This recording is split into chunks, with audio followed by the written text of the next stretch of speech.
Thank you, Mr. Speaker. Today is World MS Day. Multiple sclerosis has sadly been called Canada's disease because Canada, and specifically Alberta, has one of the highest rates of MS anywhere in the world. Now, this morning we were introduced to some of the world's brightest and best researchers who have come to Alberta because they acknowledge that the work done here is leading the world in MS research. So to the Minister of Economic Development and Trade, we also heard from your ministry's Director of Biopharmaceuticals and Life Science Initiatives.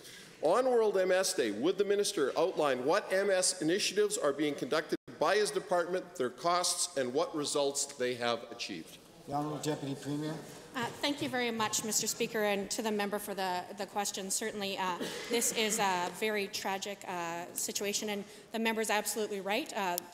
Alberta's numbers are higher per capita than most other parts of the world.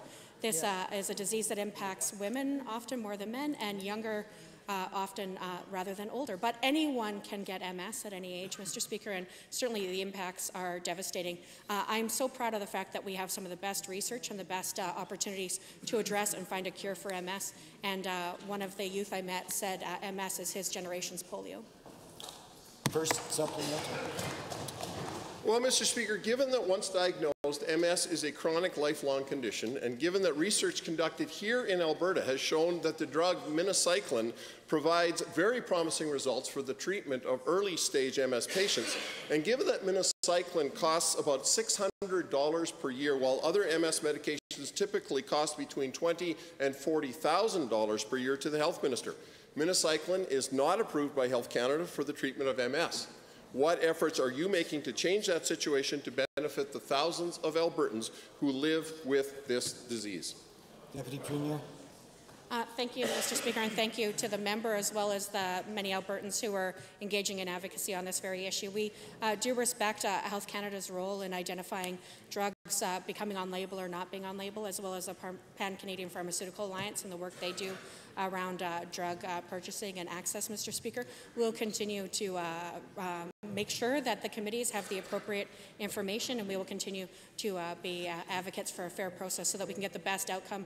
We appreciate the monetary opportunities here, but the biggest goal is to make sure that we improve people's lives, Mr. Speaker. Second supplemental.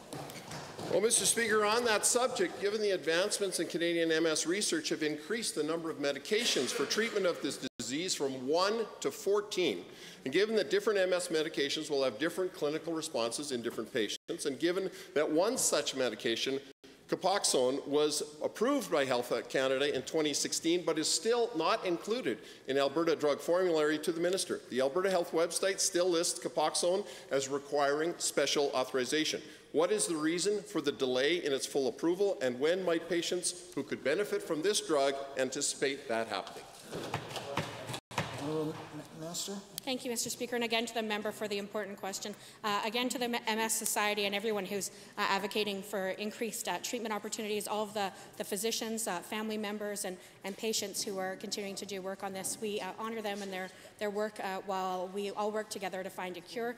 Making sure that we have the right treatments along that journey is also important, Mr. Speaker. And in terms of the Pan-Canadian Pharmaceutical Alliance piece that I mentioned previously, that's one of the pieces that's still working its way through the system to ensure that we get the best results as well as the best investment for the patients, the citizens of Alberta. Thank you.